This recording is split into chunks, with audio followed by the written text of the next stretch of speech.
आप सभी को बहुत बहुत नमस्कार। मैं एमसी हर बार हूं और आप देख रहे हैं यूट्यूब चैनल पर इंडियन कॉन्स्टिट्यूशन। आज हम पूना पैक्ट का ऐतिहासिक महत्व पर चर्चा करेंगे। पूना पैक्ट ने भारतीय राजनीति को अत्यधिक प्रभावित किया। यह Poona pact doctor B R Ambedkar तथा महात्मा गांधी के बीच हुआ था।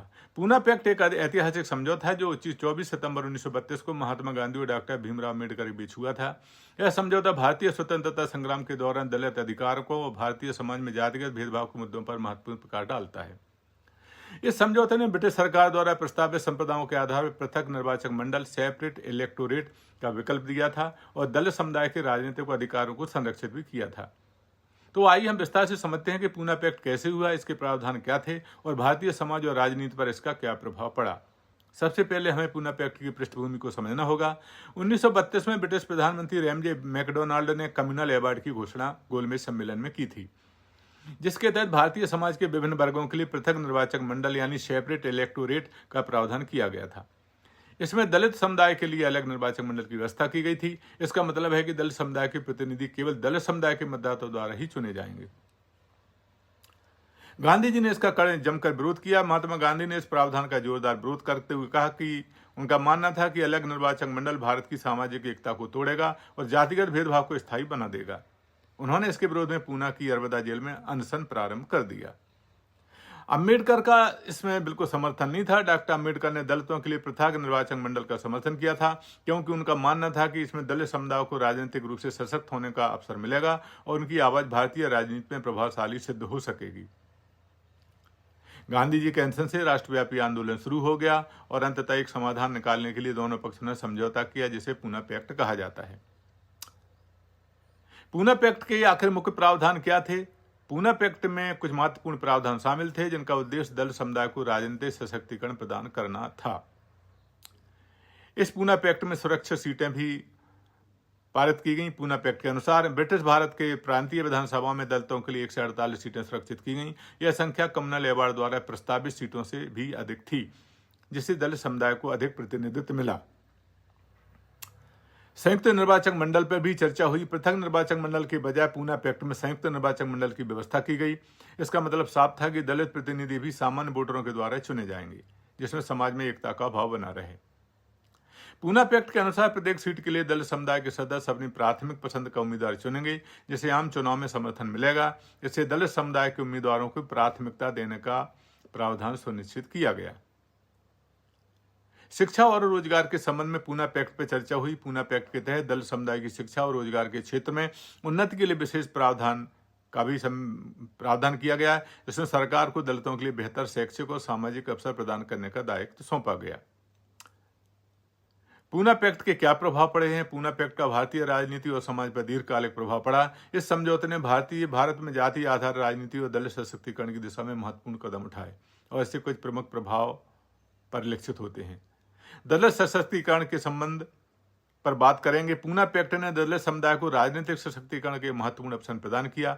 इसके माध्यम से दलित नेताओं को मुख्य धारा की राजनीति में प्रतिनिधित्व मिला और उनके मुद्दों को राजनीतिक मंच पर उठाने का भी अवसर मिला है। गांधी और अम्बेडकर के मतभेदों और समझौते पर हम बात करते हैं। इस समझौते ने गांधी और अम्बेडकर के बीच के वैचारिक मतभेदों को उजागर किया, लेकिन साथ ही उनके बीच एक समझौते का रास्ता भी निकाला गया। गांधी जी का मानना था कि सामाजिक सुधार और दलित सशक्तिकरण का मार्ग संयुक्त समाज में ही संभव है, जबकि अम्बेडकर इसे एक वैधानिक और पृथक पहचान के माध्यम से सशक्त बनाना चाहते थे। भारतीय संविधान पर इस पूना पैक्ट का क्या प्रभाव पड़ा? पूना पैक्ट का प्रभाव भारतीय संविधान के प्रारूपण भी पड़ा। भारतीय संविधान सभा ने बाद में दलितों के लिए आरक्षण और विशेष प्रतिनिधित्व के प्रावधान किए, जिससे दलितों को सामाजिक और राजनीतिक रूप से समान अधिकार मिल सके। पूना पैक्ट को भारत में आरक्षण प्रणाली की नींव माना जाता है। इसके आधार पर ही बाद में अनुसूचित जातियों और जनजातियों के लिए सरकारी नौकरियों और शिक्षा में प्रावधान मिला। पूना पैक्ट से जुड़े विवाद पर आलोचनाएं भी हुई। पूना पैक्ट अपने समय में एक ऐतिहासिक समझौता जरूर था, लेकिन इस पर कुछ विवाद व आलोचनाएं भी होती रही हैं। कुछ लोग मानते हैं कि पूना पैक्ट ने दलितों के पृथक निर्वाचक मंडल का अवसर खो दिया, जो उन्हें राजनीतिक तौर पर अधिक स्वतंत्रता और सशक्तिकरण प्रदान कर सकता था। डॉक्टर अम्बेडकर ने बाद में दलितों के राजनीतिक भविष्य के लिए एक असंतोषजनक माना। पूना पैक्ट को आरक्षण प्रणाली का आरंभिक आधार जरूर माना जाता है और इसके प्रभाव से ही आरक्षण प्रणाली ने आगे चलकर एक बड़ा राजनीतिक मुद्दा भी बनाया। इसने जातिगत राजनीति को बढ़ावा दिया, जो कुछ आलोचकों के अनुसार सामाजिक एकता को बाधित करता है। तो पूना पैक्ट भारतीय स्वतंत्रता और दलित सशक्तिकरण की दिशा में निश्चित तौर पर ही एक बहुत महत्वपूर्ण कदम था। यह समझौता महात्मा गांधी और डॉक्टर अंबेडकर के बीच संवाद और संघर्ष का भी परिणाम था। इसने दलित समुदाय को राजनीतिक प्रतिनिधित्व और सशक्तिकरण का अवसर प्रदान किया, जिससे उन्हें भारतीय समाज में एक महत्वपूर्ण स्थान मिला। हालांकि पूना पैक्ट से जुड़ी कुछ आलोचनाएं भी हैं, लेकिन यह समझौता भारतीय राजनीति में एक ऐतिहासिक घटना के रूप में देखा जाता है। इसने भारतीय समाज में जातिगत भेदभाव को समाप्त करने और समानता के सिद्धांत को स्थापित करने में महत्वपूर्ण भूमिका निभाई है। भारतीय संविधान में दलितों के लिए आरक्षण और विशेष प्रतिनिधित्व का प्रावधान पूना पैक्ट की दिशा में उठाए गए कदमों का ही परिणाम है। आखिर पूना पैक्ट करने के बाद डॉक्टर अंबेडकर के इस संबंध में क्या निजी विचार थे, उनके निजी विचारों को हम थोड़ा सा प्रकाश में लाना चाहते हैं। पूना पैक्ट एक ऐतिहासिक समझौता जरूर था, जो 24 सितंबर 1932 को महात्मा गांधी और डॉक्टर भीमराव अम्बेडकर के बीच हुआ था। यह समझौता भारतीय स्वतंत्रता संग्राम के दौरान दलित अधिकारों और भारतीय समाज में जातिगत भेदभाव के मुद्दों पर महत्वपूर्ण प्रभाव डाला। इस समझौते ने ब्रिटिश सरकार द्वारा प्रस्तावित संप्रदायों के आधार पर पृथक निर्वाचक मंडल यानी सेपरेट इलेक्टोरेट का विकल्प दिया और दलित समुदाय के राजनीतिक अधिकारों को संरक्षित किया। तो पूना पैक्ट का भारतीय समाज और राजनीति पर इसका क्या प्रभाव पड़ा? 1932 में ब्रिटिश प्रधानमंत्री रैमजे मैकडॉनल्ड ने कम्युलन अवार्ड की घोषणा की थी, जिसके तहत भारतीय समाज के विभिन्न वर्गों के लिए पृथक निर्वाचक मंडल का प्रावधान किया गया था। इसका मतलब था कि दलित समुदाय के प्रतिनिधि सांसद हों या विधायक हों, केवल दलित समुदाय के मतदाताओं द्वारा ही चुने जाएंगे। महात्मा गांधी ने इस प्रावधान का जोरदार विरोध किया था।